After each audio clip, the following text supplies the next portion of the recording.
little bit different each time. I feel, and I'm sure some of it has to do with, you just increase your knowledge as you get older, and I'm pretty old, but anyway, I should know something. But anyway, I just am impressed more and more as I study through this time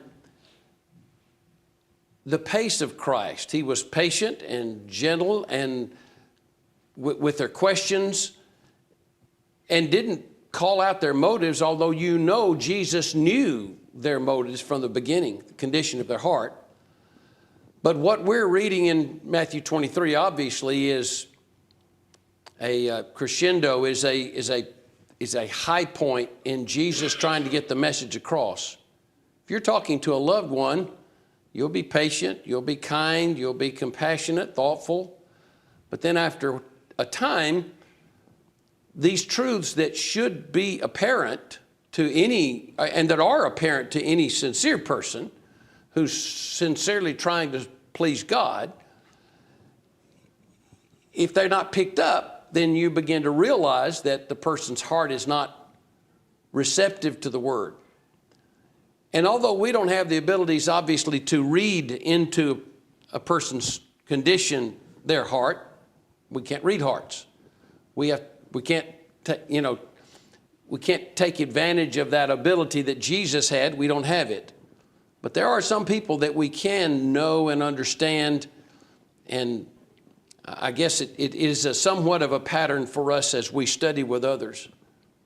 So we're in verse 16 is where we're starting. He gives seven woes, I believe, in this particular chapter, if I remember the number correctly. And what he's basically describing is their hypocrisy and the fact that they found ways to game the system. That's one thing. If you figure out a way to game, this is the expression gaming something simply means, first of all, it's several layers here that are wrong with that expression. First of all, it means that we're treating as trivial something that's sacred. You're trying to game religion. Secondly, it's selfish because we're gaming it for our own ends. We're taking advantage of the sincerity, the compassion of other people so that we could get some advantage to us. And so you can see and understand how God considers that one of the lowest of sins. And so it is something we have to be very careful about. I mentioned last week that hypocrisy can be somewhat complicated because not every false teacher knows he's a false teacher. Some people don't know. But ignorance doesn't change the fact that you're teaching something that's not true, and that may, depending on what type of teaching it is, may lead someone away from God and to hell. And so it's important always to strive to teach the truth, but also to be correctable, because every effort that you make won't be perfect. In fact, many efforts will not be perfect. Some of them might not stress things as they should be, and so that's why we have an open class and a collective effort to teach God's word and to study together. Somebody read verses 16 to 22. It's a section that we begin with in this class tonight.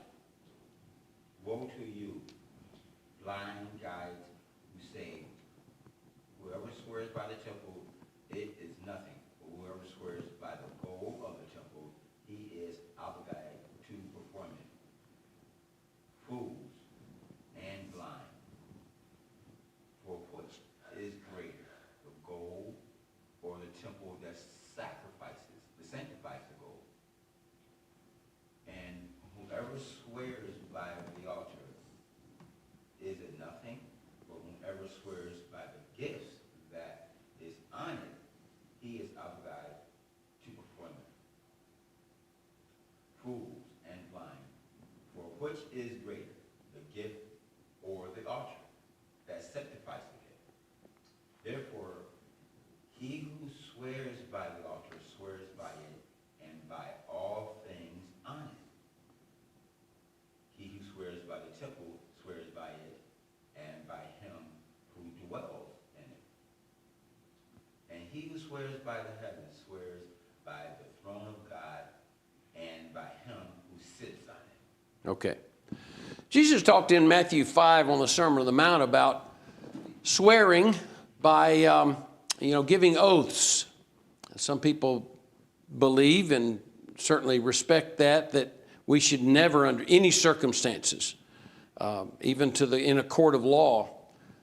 Jesus in chapter 5 teaches that we should not swear by heaven and earth. Why should you not swear by heaven and earth? You don't have control. Yeah, they don't belong to you. Why don't you swear by something that belongs to you and that you might stand to lose if you didn't keep your word? See, to swear by heaven doesn't mean anything. I mean, it's something you can say. And how are you going to give somebody a piece of heaven? It's not yours to give. And so it's really foolish and silly to do that. What did he say there in Matthew 5? Let your what? Yes be yes and no be no. Just stand by your word. People will come to know and understand. The trouble is that a lot of times we don't do what we say. Our word is not trustworthy. So in a bind, we have to call upon some way to get this person to agree to help me, okay? And so I really promise this time. I'm really going to do it this time. It's a little bit like using profanity, in the movies. They started out with one little 4-letter word, but now there's no limit because, once it's said, it made all the news. You remember, when they first used it, it made all the papers and it was a big deal. Now it's nothing. You really have to say a bunch of them, a whole string of them, maybe invent some new ones in order to get people to listen to you. The truth of the matter is, if you just kept your word. Now, what that means is, yes, in a period of repentance, because you didn't live the way, or I didn't live the way I should have, there may be a level of trust that has to be regained. And I may not get favors from people. Truth of the matter is, if I'm in repentance, I should be the one making sacrifices anyway and doing without anyway. But here he says, people would swear not by the altar, but by the gold on the altar. Not by the temple, but by the gold of the temple. What is Jesus exposing in this look at swearing? He's A bit about the ridiculousness of it. Sure. I mean, this is kind of similar stuff that kids are doing at playground. Yes, and it is juvenile. It really is. And it demonstrates their love of gold more than their love of holy, righteous, sanctified things, that which is sacred. They care more for the gold. That impresses them. See, what you do when you call up, you're trying to make some type of assurance, you're going to try to call up the most valuable thing you can.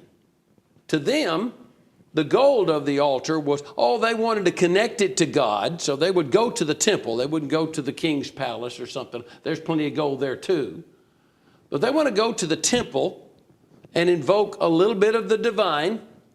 But as they do it, they talk about the gold of the temple. How pathetic and juvenile, as I said. That really seems when you think about it.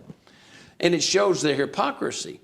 That's really what they would like to have. They would love to be able to take some of that gold and take it home with them and enjoy what that gold could give for them. So their real motive and what they really valued was the gold. And it's sad that some people would keep their word if you have a contract and the law's going to get after them, but they won't keep their word unless you've got a contract. That's kind of sad reality in our culture today. We need to keep our word no matter what. And we need to learn to value the things of God more than the things of this earth, the things that men value. And so, if we truly did, then keeping our word would not be a problem, and giving up gold would not be a problem, because we value that which is divine, that which is holy. And verse 22, he goes on to say, or actually verse 21 and 22, he who swears by the temple swears by it and by him who dwells in it. And he who swears by heaven swears by the throne of God and by him who sits on it. He kind of leaves this section, or ends this section, with a reminder that God is seeing everything that's happening. He's hearing every word they say. and he understands exactly what their heart is. And I have to believe that a real career hypocrite, someone who's been maybe a religious leader for many years, and he's been, enjoying the perks of his office, including the handsome paycheck that he gets, making sure he could keep that, changing and maybe watering down his teaching when necessary so that all things will stay as they are now. But they don't care about the things of God. And they get to the point where that people can see. You will know them by their fruits. And after a while, people can tell. And there's nothing worse than being a hypocrite. But God's going to hold all accountable for all the things that they say. Any other questions or comments on these verses, Sam? And then James. There's a lot, and this is really its own topic. We could go on. I'm thinking, because we've been studying Abraham on Sunday mornings, all the times that God keeps reminding Abraham, I'm going to do this, I'm going to do this. And the Hebrew writer even emphasizes this point, I think it's in Hebrews chapter 6, where because he had nothing greater to swear on, the Lord swore on himself, which is kind of a weird thing to think about, but there is nothing higher. Mm-hmm. Sometimes I think this is the idea is that if someone wants a guarantee of something, something that we promise, there's some sort of something that guarantees that outcome will exist. And God, by swearing on himself, says this is going to happen because I am always faithful. It's going to happen. And of course, we know Abraham's story that does happen. His promises are fulfilled. But there's also kind of some interesting, and we see this mostly in the Old Testament.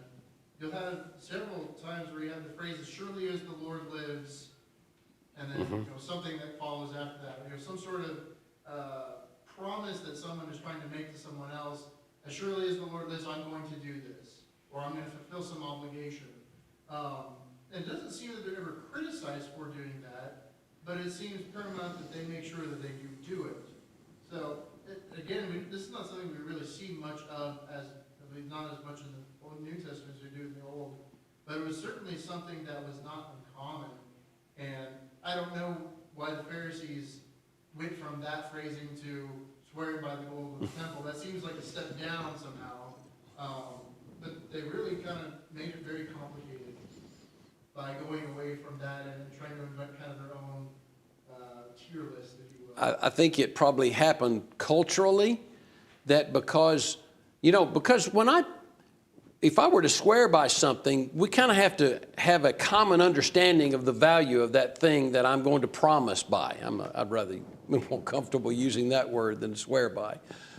So the idea behind it is that, if I swear by something, then I don't keep my word, then you ought to get that something that I swore by. And that's why heaven and earth doesn't make any sense at all for a person to swear by. And gold especially. I suspect that the whole culture, their desire to have, and listen, you don't have to be wealthy to be covetous. The Jews were not a rich people, although their religious leaders were fairly well-to-do. But if everybody loves gold, then we can talk in those terms. I swear by the gold of the temple, and we can both, I guess, agree on the value of that. But what if they said, I swear by the God and all that is righteous? You really can't swear by God. That's the point of here. I'm not sure how you could properly say that. The best thing is to do what Jesus said. Just keep your word. That's what God did. And you think about that. God couldn't find anything greater, so he swore by himself. What if a Christian is God-like in his character? Is there anything higher he could swear by than the fact that he keeps his word every time and everybody knows it? In which case you wouldn't have to, because all you do is yes and yes and yes and no and no. But if you've got Christ in your life, in your heart, and you keep those. So be careful. Ecclesiastes chapter 5 says, be careful to keep your vows that you vow unto God. It is better that you not vow than to vow and not pay. Very powerful passage there, Ecclesiastes 5. Better not to vow, because a vow is kind of a voluntary thing, okay? And I guess in the same way, an assurance, such as a swear would be an assurance that something's going to happen or I'm going to go do something. That assurance is based on something. And to tell you the truth, when you swear by other people's things, it doesn't mean anything if you're not prone to keep your word anyway. So we need to be sure and keep our word, and then we won't have to resort to things like that. Have Christ living in your heart. James, you have? It was just a thought. We were talking about hypocrisy Mm-hmm. and a person's word, but I don't know exactly what the passage is in the Bible, but it amazes me how we are going to be held accountable for every word we say, because God knows our heart, and the words that come out of our mouth are from our heart. Mm-hmm. And just the idea of just being careful of what you say, because everything that we say while here on this earth, you're going to be held accountable. Jesus said every idle word will be judged. Right. And so we have to be careful. And some people say that it's wrong to have idle words. An idle word, by definition, is something that is a filler, something that you say without a lot of deep thought. But we need to be mindful of all the words we say and thoughtful. And it's probably not possible for every word to have deep meaning and purpose. And all of us, we're human, but just be careful, be mindful. And certainly that has to do with assurances that you might make. All right, somebody read verses 23 through just 23 and 24 would be good. Woe to you, scribes and Pharisees, hypocrites, for you pay tithe of mint and anise and cumin, and have neglected the weightier matters of the law, justice and mercy and faith. These you ought to have done without leaving the others undone. Blind guides who strain out a gnat and swallow a camel. Okay, now he's not mincing words here. They're blind guides. Now, they're blind guides. That concept is, what did Jesus say? If the blind lead the blind, what's going to happen? They'll both fall in the ditch. These people are blind, and they think that they are the experts. They believe themselves to be the experts on the teaching of the law of Moses and the traditions of the prophets. And they probably have a lot of things they could say about those, especially the traditions of the elders. Jesus knew the law of God, and he was aware of the traditions of the elders, but didn't follow it.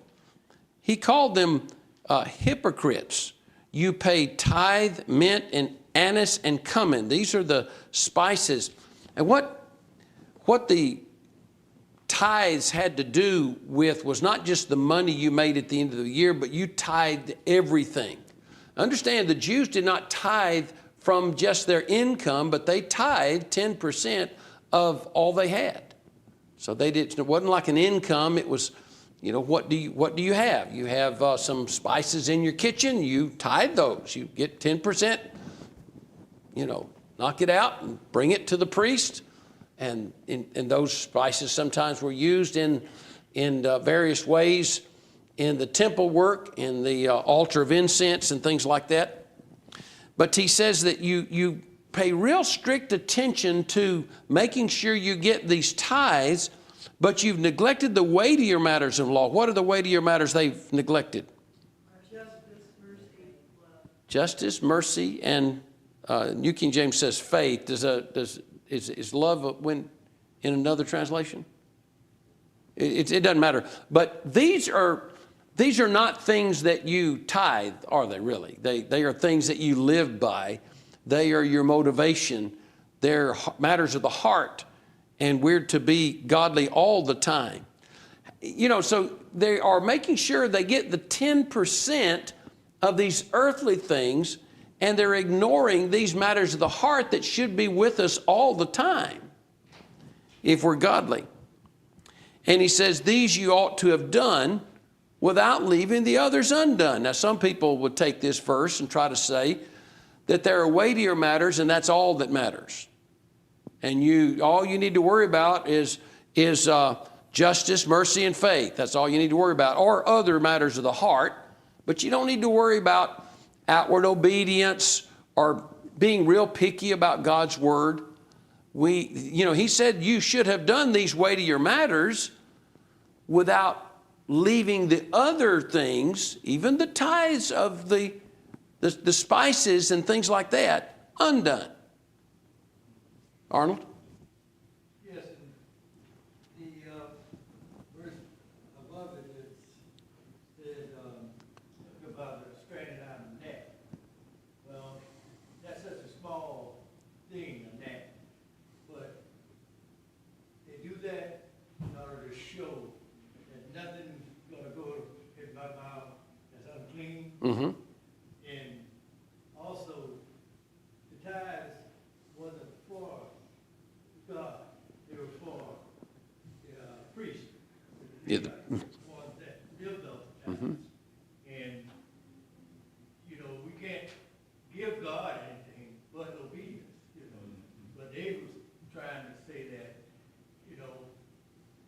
we gonna get the best of this, the best of that. But some people didn't have, they had what they had, and that was it. So those are small things, but the faith, justice, all of that matters also. Mm-hmm. That's right. Respecting that. Now, if you look back up in verse 14, he talks about they were devouring widows' houses.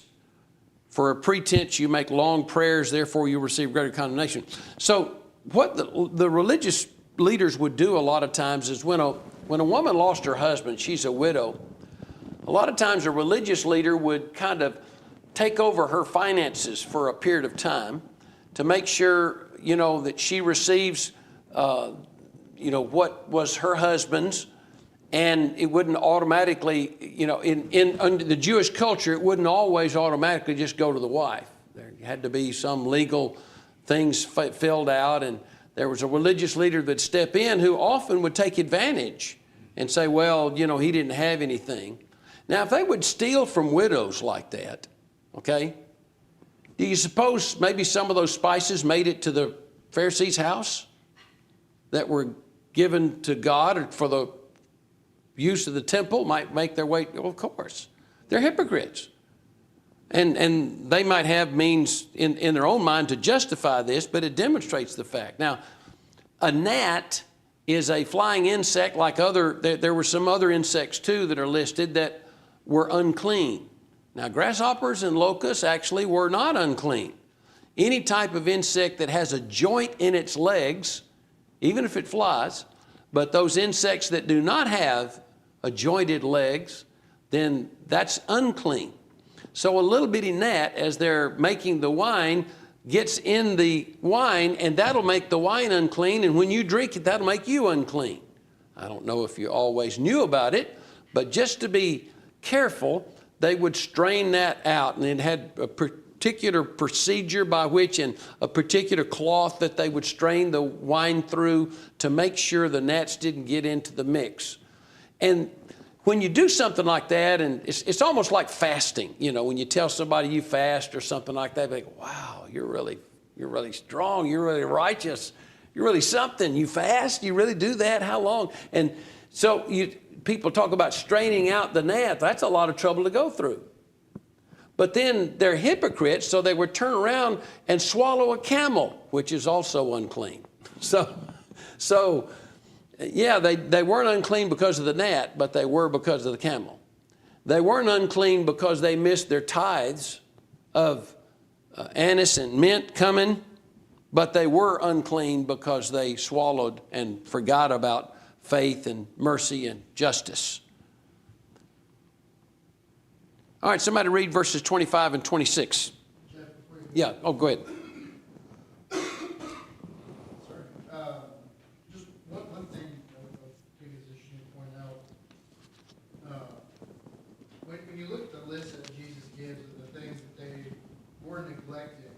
Should not have been neglected, justice, mercy, and faithfulness.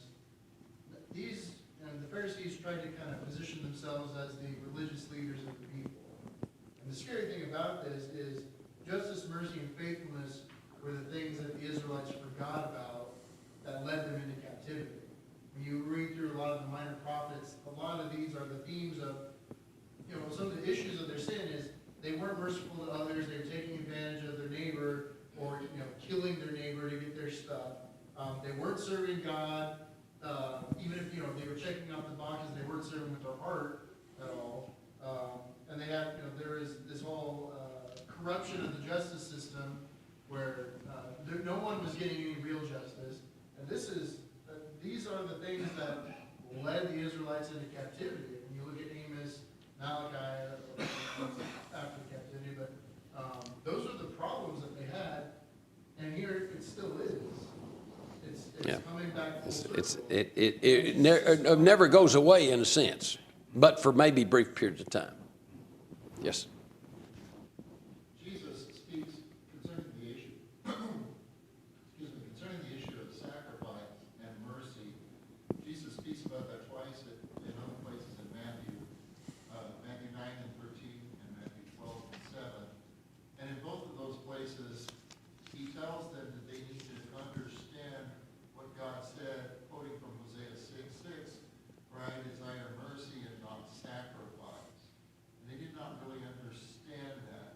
So these tithings were the sacrifice part of it, but there was no mercy in their life.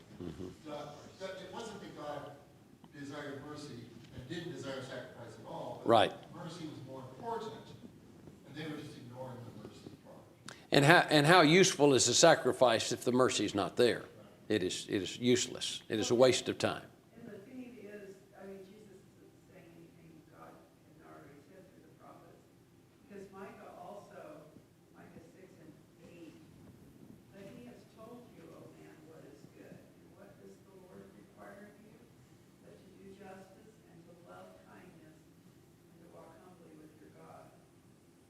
And I love the verses above that where he says, how many bulls should I give in sacrifice to God? How many animals should I sacrifice to God? Should I even sacrifice my own baby, my own child to the Lord? And just what can I do to show God that I really love Him and that He's first in my life? And then He tells you, I'll tell you what to do.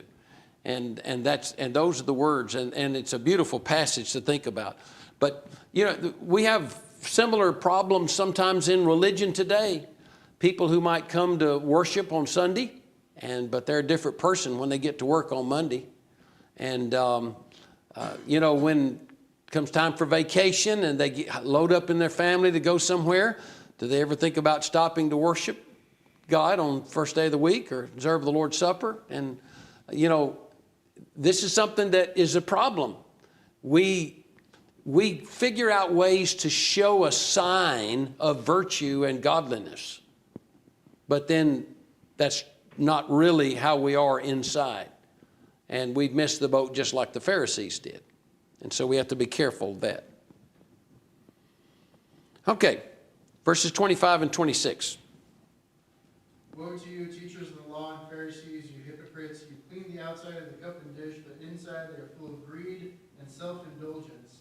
Blind Pharisee, first clean the inside of the cup and dish, and then the outside also will be clean. Okay. Dumb question, but not a trick question. Why do you clean why is the inside most important? And those contents go into your belly. And you'll get sick if you're not careful. It's no different than using a knife on the meat and walking over there and cutting up the lettuce. Don't do that kind of thing. Now, we're smart enough, once you get sick a time or two, to realize this principle. And there's a parallel in the spiritual realm to that. We need to give emphasis to what's inside. Now, I've watched my dear mother-in-law wash dishes for years now. And she patiently washes each cup on the inside first. Now, as she handles it, and she's rinsing it off, and the rag is soapy and things like that, the outside gets clean. It's never dirty but there's more emphasis on the inside. And the same is true with a Christian. if we give emphasis to our life, to the heart matters, our conduct will be what it should be. We will not have a problem doing the things God commands us to do that are outward, that other people can see. In fact, it won't matter about whether people see it or not. We want to be godly through and through, starting from the inside out. And so that's why it's important. Jesus said, everything you say comes from your heart. Everything you do comes from your heart. That's where it starts. And sometimes we say, well, I said it without thinking. What we really mean by that is that we said it without thinking thoroughly. But we did think it, because it can't be, our mouth won't work unless our brain tells it to work. So we did think about it. We just did not regulate. We did not filter. And we didn't allow God's word to work in our heart. So we need to be sure to give emphasis. That's the weightier matters. Now, weightier matters is important. One other thing about weightier matters is important, because there are times when some commandments are a priority over other commandments. Okay? And there are a lot of examples we could give. If you're sick on Sunday morning, you've got some contagious, illness, an infection, or some type of some virus that's going to spread to other people, and there may be elderly people that may, have serious comorbidities. We've learned since COVID, we've learned that little statement. But so we have to be mindful of that and thoughtful about that. You got 2 commandments: take care of yourself, take care of others, but also go worship God. Going worshiping God is important, and not just to do when it's convenient. It's really important. But sometimes there could even be a weightier matter. Obviously, if you're in the hospital or something like that, you don't pull all your tubes out and go to worship. So I know that sounds silly, but it helps us to understand that there are times when you make a decision. On one occasion, Jesus' disciples were eating grain in the field, and they were rubbing it with their hands to get the chaff off of the wheat, and just eating it raw as they walked. And the Pharisees, or I don't remember if it was the Pharisees or the chief priests, but they criticized Jesus because his disciples were working on the Sabbath day. Of course, Jesus said that the Lord of the Sabbath is here, but he also emphasized the fact that they were doing work that was more important. The priests work on the Sabbath, didn't they? That's because that work was more important than the Sabbath. Okay, you could lead your animals to water on the Sabbath day. That's different than hooking them up to the plow and working them. That's a different matter. So in all of this, we are making sure that we serve God, sometimes by serving others, but we are always third. God first, others second, we are third. And the problem is, obviously, the Pharisees, really to them, it wasn't any 1, 2, or 3. It was just one, and it was them. And I sometimes wonder if it could be said that someone who is a career hypocrite is really just an agnostic. He really doesn't have true faith in God. He doesn't really believe that God exists. I mean, does he really think that his hypocrisy is going to stand well with him on the judgment day? Sometimes you meet people that make you wonder. Any other thoughts on those 2 verses? Inside of the cup first. All right, 29 and 30.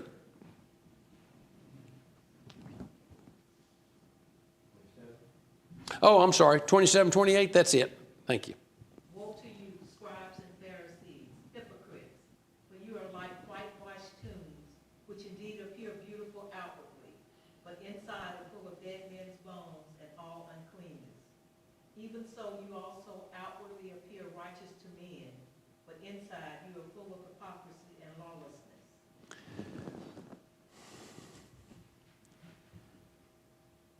Jesus' thoughts are piercing, aren't they?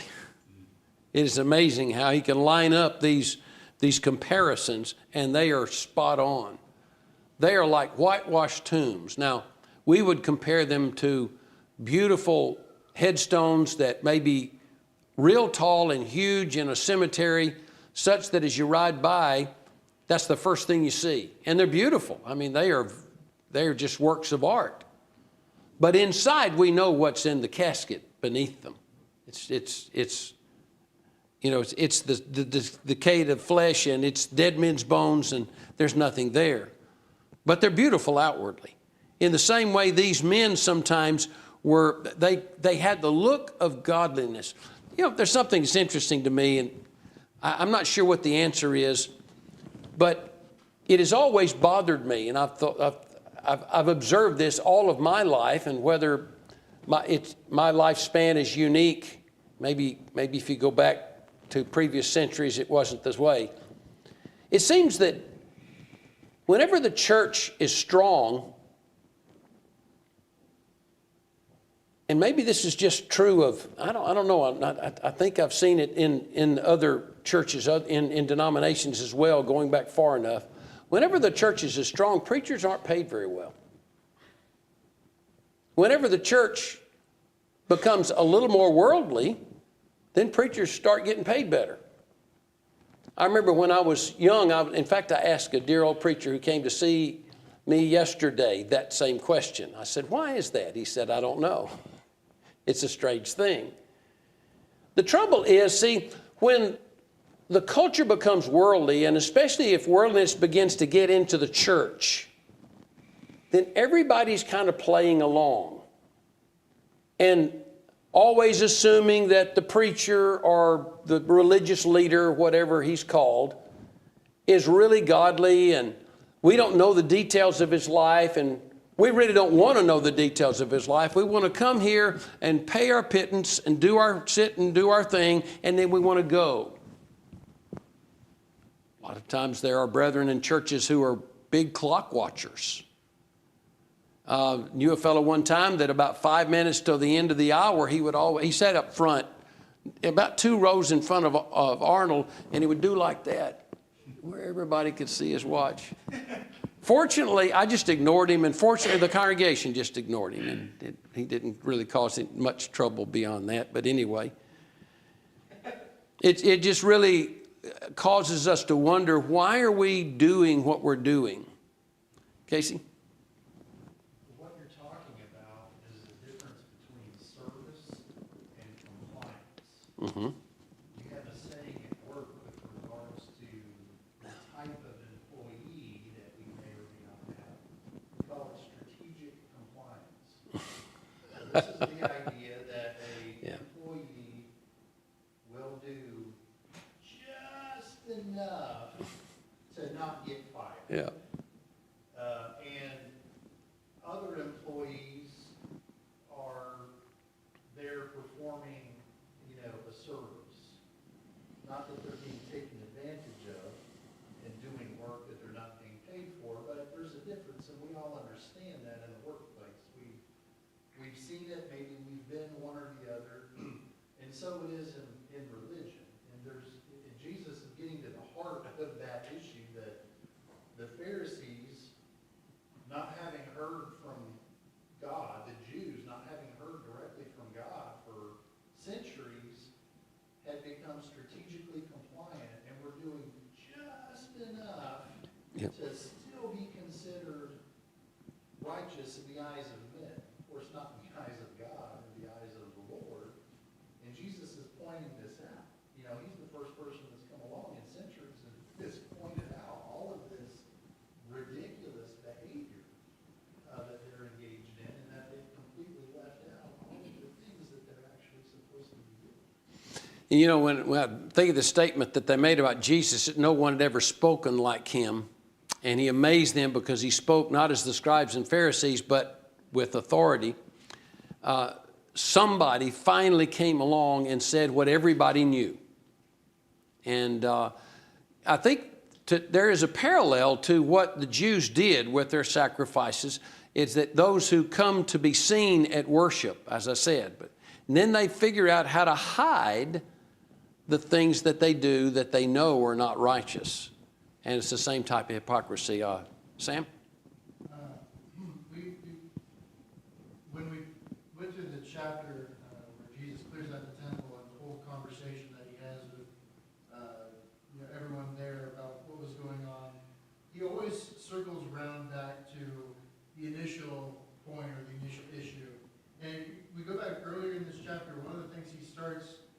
out to the people who are there around him is, look at these Pharisees, look at the phylacteries, their tassels, they're pointing out the physical aspects of them. And they do these things, they love to be seen, they love to be in places of honor.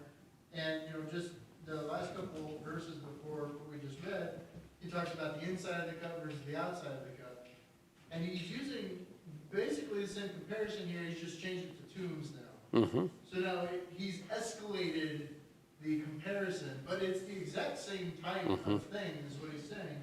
And he's going to use this to go on to really pierce at them the whole underlying issue of what they are doing, not just necessarily in their own lives, but how they are trying to lead the people spiritually, if you will, but obviously not in a good way. And he's always building on these things, and at no point can they ever say to him, well, no, Jesus, you're not telling the truth here, or Jesus, you're wrong about this, because he is using the obvious truths that everyone's aware of, and he's showing, and you've kind of said it before, the things that everyone knows, but he's saying that out loud, and now, he's making it exposed. No one would have ever said this about the chief priests and the teachers of the law. What a thing to say, but he's using the very basic fundamentals of service to God and to other people to show their hypocrisy. It is amazing how Jesus, a lowly rabbi in the eyes of the religious leaders in the land, a pretender, but he's so powerful. It is amazing the power he had because he was genuine, godly, and he kept his word. He lived the word. Give your hand up a moment ago. Jesus speaks toward this issue of the heart in Matthew chapter 12. I'll start at verse 33. Either make a tree good and his fruit good, or else make the tree corrupt and his fruit corrupt. For the tree is known by his fruit. O generation of vipers, how can ye, being evil, speak good things? For out of the abundance of the heart the mouth speaketh. A good man out of the good treasure of the heart bringeth forth good things, and an evil man out of the evil treasure bringeth forth evil things. And then the next verse you quoted earlier about every idle word. Mm-hmm. I don't know how many of you have fruit trees.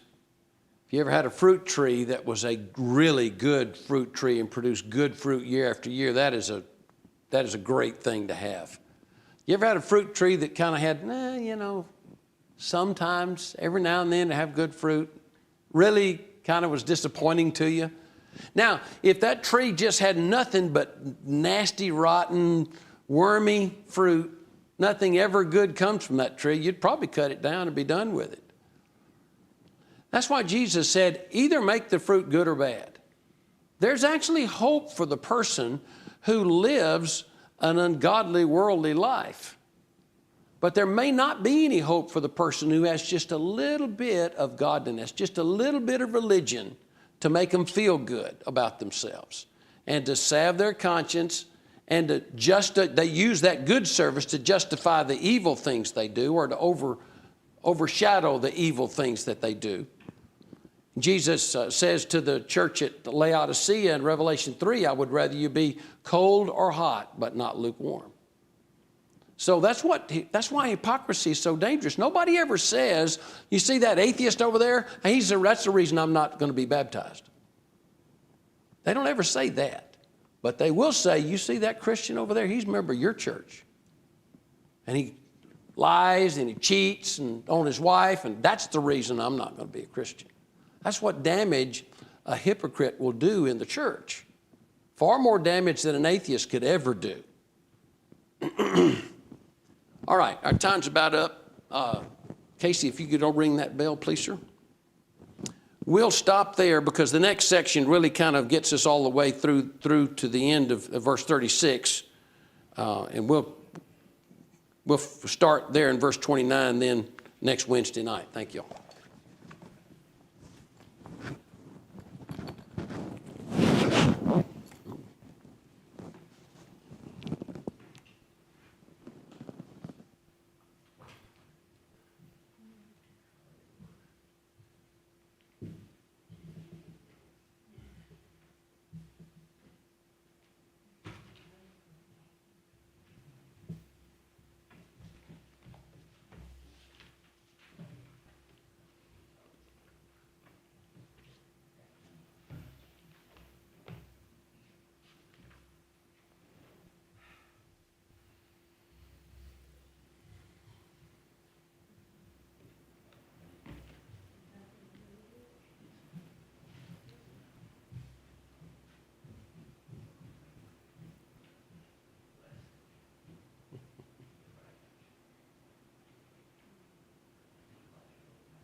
I'm going to steal from what surely would be next week's invitation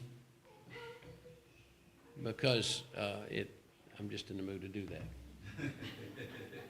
You know, after all these hard, difficult, some people might think mean things that Jesus said about these poor, sweet Pharisees, he does say at the end of the chapter, "Oh, Jerusalem, Jerusalem, how often I would have gathered you under my wings like a chicken gathers her chicks, but you would not." And the reason I want to bring that up here is look at 545 in the Psalm book, be your invitation song. "Rise up, O child of God." And I wonder, no doubt, I can't think of a scripture that speaks to this, although, no, let me back up, I can. In First Kings chapter 18, Elijah says, "How long will you falter between two opinions? If God is God, worship him. If Baal is God, worship him." And the people didn't say anything. See, you wonder how bad things have to get sometimes for some people to be reached. But this song pledges and calls upon people to rise up. Your soul depends upon it. The souls of your loved ones may well depend upon your example and the act of standing up yourself and how that can impact their lives. "Have done with lesser things," he says. "Give heart and soul and mind and strength to serve the King of Kings." So we sing this song to encourage you, if we can help you in any way, make your life right before God. Let's stand and sing.